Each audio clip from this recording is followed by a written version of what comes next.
Hello, এটা কি বিদ্যুৎ অফিস নি? জি, আপনার কি অভিযোগ বলুন। সমস্যা তো মেলা তোমরা কোয়ান করতাম। দিন নাই রাত নাই তোরা কারেন্ট লইকে শুরু করছত। আপনি একটু শান্ত হন। রাখ তো শান্ত। আমাদের বরাদ্দ যতটুকু থাকে আমরা ততটুকুই দেই। রাখ তোর বরাদ্দ। তোরা কি তুই সাবা মারস? তোরা কজ দেশের উন্নতি করি এলারি, দেশের বলে সিঙ্গে ঘুরবা না আরি। অথচ 24 ঘন্টার ভিতরে 18 ঘন্টায় কারেন্ট থাকে না। ইরে বেডা গল, তোরা দেশটারে হাইছত কি? ভাবি, আপনার ঘরে কি আইপিএস নাই? আইপিএস কি তোর বাপে নিল? আপনি গরম হবেন না, আমার কথাগুলো মনোযোগ দিয়ে শুনুন। দেখ ইয়ে কইবি তা তাই ক। আমাদেরকে বকে তো লাভ নেই, আমাদের যতটুকু বরাদ্দ আমরা ততটুকুই দিতে পারি। বরাদ্দ দিনের ভিতরে 18 ঘন্টায় কারেন্ট থাকে না। আইস এবারে কারেন্ট বিল লিখে নিতে আইস। বেডা গল, ঢাকা টাউনে কারেন্ট যায় না, আর আমরা গ্রামের মানুষে কারেন্ট হাইনে। এইদিকে গরমে হিট দই যাইয়ের। শহরের গুণ মানুষ, আঙ্গ গ্রামের গুণ তো কাছে মাছি মশা লাগে।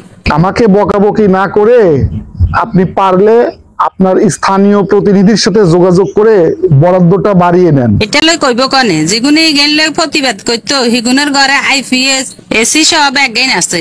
যত জ্বালাঙ্গ সাধারণ মানুষের।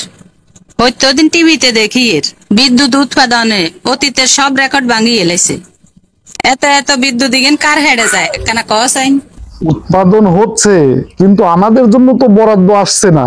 আর ইনি গরমের লাই থাকতাম, এদিকে ফ্যান আনো চালাইতাম হারিয়েন না। বিদ্যুৎ যতক্ষণ না থাকবে ততক্ষণ আপনারা হাত পাখা ব্যবহার করেন। আমি মানুষকে বিচিন কজনেরে বালাইতাম, জামাইরে বালামু নাকি হুলামাইয়ারে বালামু। এদিকে মুন্তাসির গরমে কানতে কানতে শেষ হয়েছে। গরমে বেগুনের মাথা হইরেছে 420। আমাদের দুঃখটা আমরা কাকে বলবো বলেন? ইরে ভাই একানা সোজা কথা ক, বিদ্যুৎ উৎপাদনে তোকে সমস্যা কি? প্রথমত কয়লা সংকট থাকার কারণে বিদ্যুৎ উৎপাদন হচ্ছে না। আন্তর্জাতিক বাজারে কয়লার দাম বেশি হওয়াতে আমদানি করতেও সমস্যা হচ্ছে।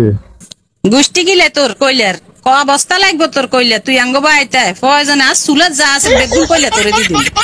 আরে ভাবি, এই কয়লা হলে তো কোনো কথাই ছিল না। এ কয়লা তো সে কয়লা না, এ কয়লা খনিজ কয়লা। তোরা ফোন দিয়ে যদি কোনো সমাধানে নয় তাহলে অন কিতাম ক। এই ব্যাপারে আমার কিছুই বলার নেই। এ পর্যন্ত কয়েক হাজার কল আসছে, সবাইকে আমি সেম কথাই বলেছি। বলতে পারেন এই ব্যাপারে আমি শোপিসের মতো। ওটা গোষ্ঠী গিলে তো সফিজের কারেন্ট যদি আর একবার যায় তুই দিস। কারেন্ট দিলে একবার দিবি ন, তোরা লাইন গে কাটি লই যায় বেশ। চোখের হানিও নাই। তোগো এই তালিমালি আর কাছে আর ভালো লাগেন না। দেখেন, এত কথা বলার সময় আমার নাই।